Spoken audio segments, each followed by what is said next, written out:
everyone, and welcome to DisplayWeek 2020. My name is Brian Berkeley. As a past president of SID on behalf of both SID 2020 and Nanosys, this week I'm your host for interactive discussions as we have conversations with key display industry leaders and influencers. Today's guest is Aaron Du of TCL. I just love Aaron's biography at the TCL blog site, so I'm going to read it to you now. And here's what it says. Aaron is the Director of Product Development at TCL, where he spends his days obsessing over how to deliver a better home theater experience. When he isn't planted in front of a TV at work, he enjoys watching TV at home. His TCL Roku TV is always streaming Game of Thrones, telenovelas, and kids channels on YouTube. Now that's certainly an entertaining bio, and I think it's also interesting to note that prior to joining TCL, Aaron has worked at Vizio, LG Electronics, and Sony, so he brings experience from a majority of the major TV brands. Aaron, thanks for joining us. Congratulations on your success with TCL's growth, and welcome to the show. Thanks very much, Brian. Really appreciate it. SID does a lot of great work in bringing together some really smart folks, so really glad to be able to join here today and hopefully learn a little bit from the great smart folks at SID. Well, we're so happy you're here and that you've joined us. I guess the first question I have has to do with the pandemic. This is certainly a different year for SID as it is for everyone. And I wonder how you and your family are doing throughout the crisis. Yeah, well, thank you for asking. Luckily, we are doing just fine, me and my family. My kids are a little disappointed in their summer that they're not being able to enjoy their summer sports with their friends like they usually do. But my kids are blessed to have a big screen TV and an Xbox at home, and kids are pretty adaptable. And if there's an Xbox involved, they can overcome a lot. So they'll get through it. Well, that's good to hear. How has COVID-19 affected your work and TCL? Yeah, like many of us here in the U.S. During the pandemic, we're trying to get through it to the best of our ability. We're improvising, and we've got to keep our staff very safe. So our TCL team here in the U.S. we're working through it and trying to find a way to balance working from home or working at work with precautions, and it's been a learning experience, but sometimes through the miracle of display technologies, we can still see each other, even when we're not together at the office. And it makes me wonder, as a follow-up question, how you see COVID-19 affecting the display market. For instance, are people spending more time at home watching TV or using electronic displays in other ways as a result of this health crisis? Yeah, it's definitely had some big impacts, but I think largely what we've seen, from the TV business and looking at how our customers use TVs, is really the pandemic is just accelerating some of those existing trends in entertainment consumption that were already in progress. So here in the U.S. over the last couple of years, there's been really a steady growth in streaming. Consumers consuming more and more hours of streaming on their TV and watching less traditional TV delivered by cable or satellite. And so now with the pandemic, when we look at hours of streaming content, we saw a real significant spike right in the second week of March here in the U.S. So that really hasn't pulled back. That's sort of spiked and continued. So a lot more streaming content to TVs in consumers' homes over these past couple of months. And so that pandemic has really just sort of accelerated that transition that was already underway. And so that's not slowing down. And then, that's how consumers are, finding and consuming content on their TVs. But, amidst this terrible condition, this pandemic that's going on, there is a bit of a silver lining for those of us in the display business, and that's consumers are buying a lot of TVs right now. So, with the restrictions at retail stores, sales are still up probably about 15% total year this year. We're doing a little bit better than that at TCL. And big screens are really up. really approaching probably 50% growth over last year, and that's continuing to evolve. And we've seen some weeks where total TV sales are approaching double what they were last year, and that's really unprecedented to have sort of in the middle of spring a doubling of TV sales.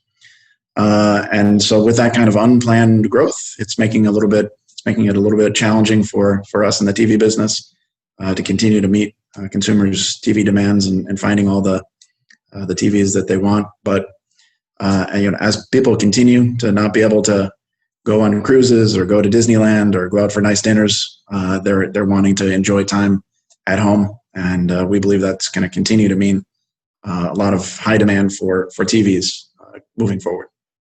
So how much of that growth is TCL growth, and how much of it is the industry growing overall? Yeah, I think industry here in the U.S. sales out to consumers is up significantly, probably about 15% year over year, a little bit higher here during the pandemic period. And then TCL, we've had some good success over the last couple of years and continuing that success. And so we continue every year to outperform the growth of the industry, and we'll do that again this year. Well, in fact, some of our viewers may not be aware of it. As you say, TCL has achieved rapid market share growth, especially here in the U.S. And I'm wondering, in this super competitive, ultra competitive environment, how did TCL achieve such rapid growth? Yeah, thank you for the question. TCL as a TV brand has really grown quickly, especially here in the U.S. Here in the U.S., significant sales of TCL brand TVs really only got started about 6 years ago, and so in that time, we've grown from essentially no market share under the TCL brand to now last year number 2 brand in market volume in 2019 last year. And our formula for success is simple. We make great TVs that consumers love. Now, TCL is one of just a few global TV brands that are fully vertically integrated. So by producing panels in-house, TCL, we're able to make TVs very, very competitively with great quality, with the latest display technology. And of course, we're also very proud to partner with smart people that know how to deliver a great smart TV experience. So all of those elements combined have really helped to add up to our success over the last couple of years. But we're proud not just of the sales success, but we're also really proud about the success that we've had in customer satisfaction in delivering a great experience to our TV customers. And so, we do a lot of survey and a lot of research about sort of how our customers perceive their experience with TCL TVs, and the feedback has really been very consistently high for TCL brand TVs, among the best of any TV brands here in the U.S. And just having happy TCL customers, ultimately that's the recipe for success, and that's why we've gotten to where we are today. Well, I note that the entry of TCL roughly corresponds with the time that you joined up with the company. So I can't help but thinking that at least some of that success might be due to the direction that you've given your team and the company. So congratulations on that. As we talk about this rapid growth and customer needs and meeting consumer needs, it gets me to another question, which is, I just wonder if you had to rank the things that consumers want.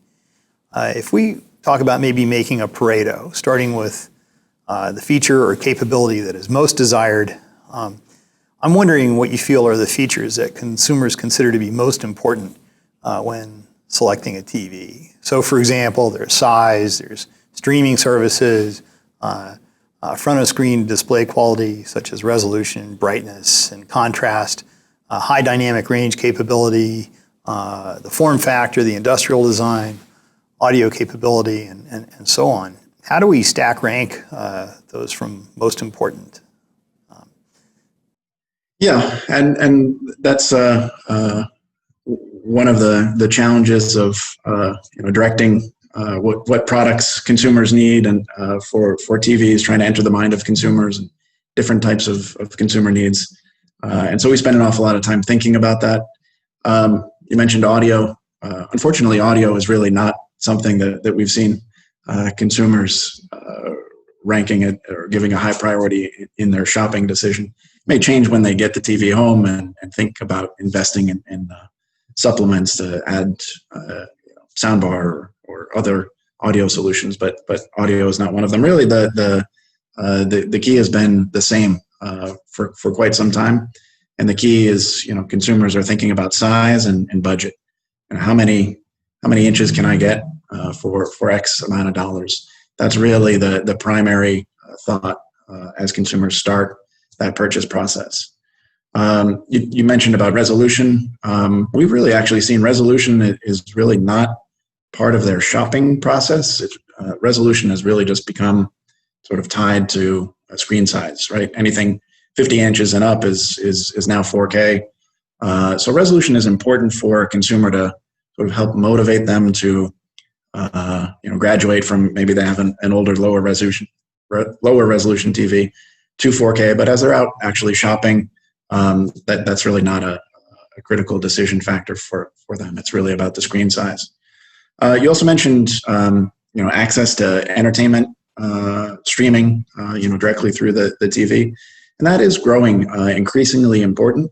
And it's still a sort of secondary consideration after the consumer has thought about, okay, what kind of size can I get within my budget? But that is growing increasingly important as customers think about, how can I easily access all of that streaming content that's becoming increasingly important to them in their entertainment. And then, all the display qualities, contrast, color, experiences like HDR, those really require us as an industry to educate consumers about what these things mean, and why they should pay attention to these things when they're shopping. Whether that's online education, in-store demonstrations, we really have to help the consumer sort of understand what those things mean, how to tie them to what they're seeing when they're in a store trying to shop and evaluate in a store environment. And when we do that, when we do a good job talking about color, when we do a good job talking about contrast, a lot of consumers really are ready to consider those display qualities and potentially pay a little bit more for some of those great elements. But we have to educate them. We have to talk about the experiences that those technologies can deliver. And that's really helpful perspective. There's another perspective I'd love to get from you, which is there's so many different technology choices. In a way, it's confusing, I think, to the consumer. But these days, there's mini LED backlight with LCDs. There's quantum dot LCD, which is oftentimes referred to as QLED. There's OLED TV. You all have a product like the 5000 zone Series 8 mini LED TV. Can you elaborate on those differences and the importance of those to meeting consumer requirements and viewing experience? Yeah, as we talked, here at TCL in the U.S., we try to be very close to the consumer and think about what's a value for the consumer and how to speak to the TV shopper, and frankly, no TV shopper is shopping for display technologies. We've got a lot of great technologies in the industry, but when it comes down to a purchase decision in the store, nobody is looking to buy quantum dot, or nobody is looking to buy mini LED. What they really want is an entertainment portal that gives them a powerful visual experience. So, QLED is a great technology to deliver that powerful visual experience. There's starting to be greater consumer awareness of quantum dot or QLED as a premium TV performance feature. But again, consumers aren't going to understand the chemistry behind quantum dots and how that delivers that great performance. But if they can actually see in a retail store some great visual content that displays highlights of color volume that's possible with QLED, something anybody can see and appreciate that, And it's easy for a customer to know and remember when they see that vibrant red or saturated green on a QLED TV displayed in a store, something that they can't see on their traditional older TV at home. That's something that really does resonate with customers. You talked about mini LED as well, and that's something that is really important for TCL. Mini LED is a backlight technology for LED LCD TVs that is just getting started. The way that we look at it, over 95% of TV sales in the world this year are going to be LED LCD TVs. So that's a pretty important part of the TV business. And so we believe that 95% of the world's TV shoppers this year, they deserve to have better luminance. They deserve to have sharper contrast. And we think that mini LED really does have a great, bright future to strengthen the image quality of that 95% of LED LCD TVs in the world. So you mentioned TCL launched the world's first TV with mini LED backlight technology just last year. Over 25,000 individual mini LEDs in the backlight. And that was the TCL 8 series, delivered a really powerful, smooth luminance, really sharp contrast. And you're going to see more expansion of mini LED backlight technology here at TCL on more mainstream TV lines very, very soon. And we'll share more information about that shortly. But with a really very evenly distributed backlight that requires less diffusion, can be placed closer to the LCD panel. Those are great things for us from a design standpoint, from a technology standpoint. But it's really about great, clear consumer benefits of mini LED backlight, and having smooth luminance, having very precise contrast, lots of local dimming zones. And being able to apply that not just to premium TVs, but even to mid-range TVs, that's very exciting for us to be able to lead with that. It sounds like consumers don't go in looking for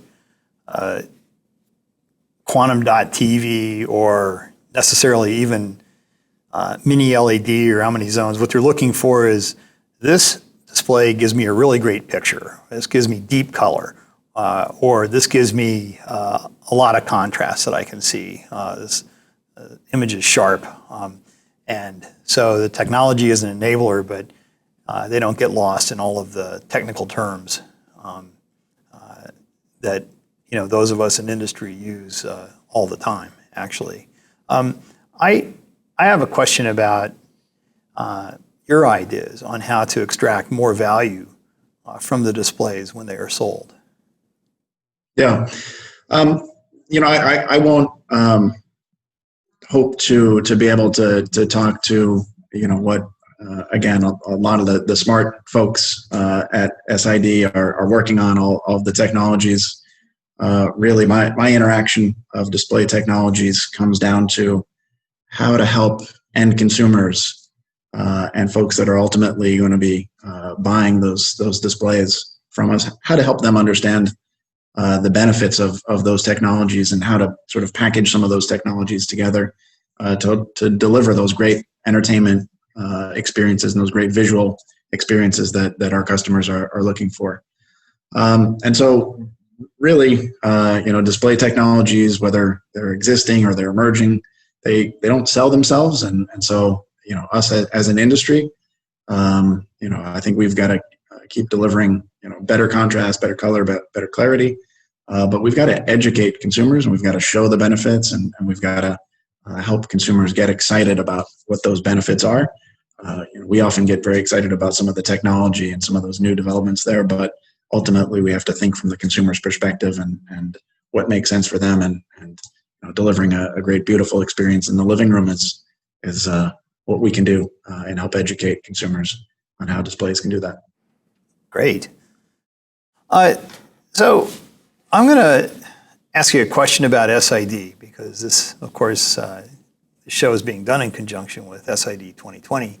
What do you enjoy most about attending DisplayWeek? Well, again, I think SID does a great job in bringing together, really the best of our industry and some really smart folks to, talk and to understand kind of what developments are happening. And I think it's really exciting to see, especially some of the newer emerging technologies that maybe a couple of years away from deployment on mainstream TV products, obviously, but to understand kind of where those technologies are leading us, what's possible, and especially seeing, a lot of startup companies, a lot of smaller folks, a lot of younger folks just getting started in the business, and I love to hear about what they're up to, what their visions are, and helping us move the industry forward. So I really love hearing about all those developments and hearing from some of the emerging technologies at SID. I personally love going to the iZone, where you can see some of these small companies with early stage prototypes, and just to get a sense of the kinds of technologies that are being developed. But it seems like there's something for everybody. I'll ask a final question, which is, I just wonder what kinds of things SID can do to help consumer electronics companies like yours. Yeah, great question. I think the SID is doing a great job, again, of bringing together a lot of smart folks. And I think when you bring together smaller companies, bigger companies, people working from all ends of the delivery chain, from research and development through early productization to actual TV brands like TCL that go out and sell displays to consumers. I think just bringing all those folks together and facilitating those conversations, figuring out what are the emerging technologies. I think that's great work, and I think DisplayWeek is a great way to do that. Looking forward, hopefully next year, to having an in-person display and seeing displays in person rather than via another display. So I think that's what SID can continue to do. Aaron, we're so grateful that you could join us today, and thank you for participating in the DisplayWeek show. Wish you all the good luck for your future business, and thanks to you and TCL for being part of DisplayWeek 2020. Great. Thanks so much, Brian. Really appreciate it. Thank you. All right. Bye-bye. Thanks.